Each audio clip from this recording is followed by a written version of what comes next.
You know, when you're a designer and you kind of represent a team, it's easy to look back and say, oh, you know, I feel really proud. But I always struggle with that. I go back and look at sort of like Fable 1 and Fable 2, and I became obsessed with this one line, and that was that more than half the people who played Fable 2 used less than half of the features in the game. And that's just wrong, man. That's just bad. That's bad workmanship. It's like schoolboy errors. And guess what? The features that they didn't really understand were the deep kind of leveling up blue, green, yellow experience and, you know, the magic combination stuff. And, you know, no one ever did that. No one ever used the ability in Fable, which was amazing, which was customization. And people didn't know it. We hid it from them. You know, there was this amazing, incredible world, simulated world, but the game mechanics didn't flow through. The temptation is to say, oh, I'll just ignore that bottom half. You know, I'll just concentrate on the top three. But instead, we really went back to basics and we asked ourselves really fundamental questions. Why do we have things like health bars and experience? Why do we have leveling up in a 2D GUI? Why do we have customization in a 2D GUI? And, you know, the consequences of those changes were big changes to Fable. You know, Fable 3 is all about this, it's all about power. It's all about making you feel powerful. That's really, you know, that's what we said when we were designing the game. We want people to feel powerful. That's why you're going to become a ruler. That's why we invented touch. And that's why we've redefined combat. And so the really thing is, how can I make people feel powerful? Well, we could actually come up with 200 more weapons for you to buy from shops. But I mean, the fundamental problem, there's a fundamental problem. Everybody ended up going towards one big weapon. That's not choice, that's not power. That's just everyone doing the same. The same is true in a lot of games that have a lot of items in them. There is one holy grail item. But that fundamentally seems old school and wrong. So we said this simple thing. We're not going to design any more new weapons. We're going to get the player to do it. We're going to give them essentially a blank canvas to paint their weapon on. And the sharpness of the weapon, the curvature of the blade, the hooks on the side of the weapon, whether it drips with blood or glows with an ethereal glory, its name, everything is going to be down to how you use that. And that weapon will level up. It will go up in distinct levels and unlock cool moves in there. And will allow you to sell and trade your weapon online. And it's your weapon that's unique to you, and it's like an advert for who you are.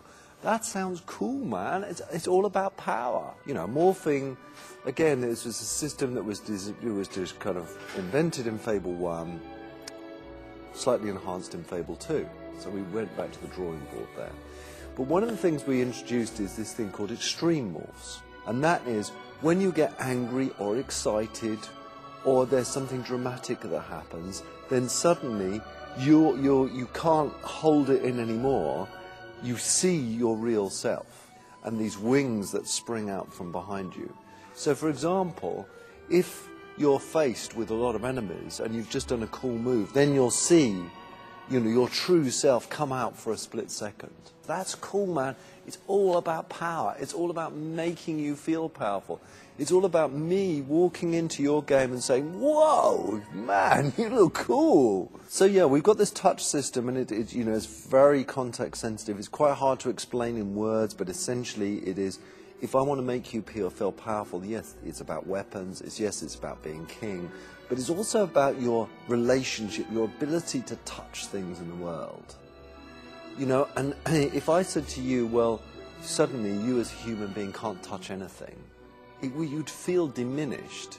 So you pull down the dynamic touch trigger. The rule is that what you do is modified by the thing that you're touching. If it's a person, we look at your relationship with that person. If you've got a romantic relationship, you may well give the person a hug. If you're courting them, you may give them a kiss. If you're married, you may get a special hug.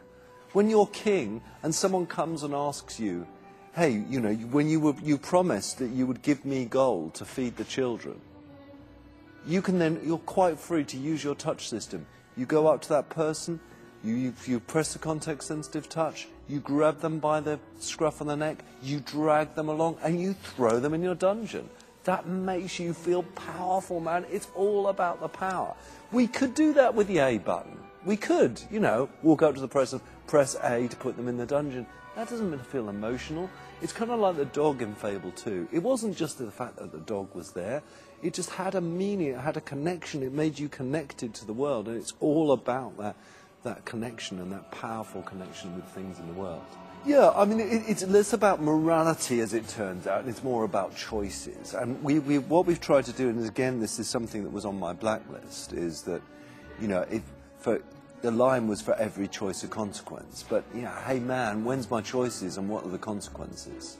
Albion is your kingdom, man. You make the rules.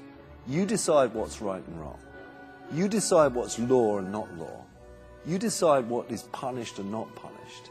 And you decide how, if people do things that you don't want them to do, how they're punished.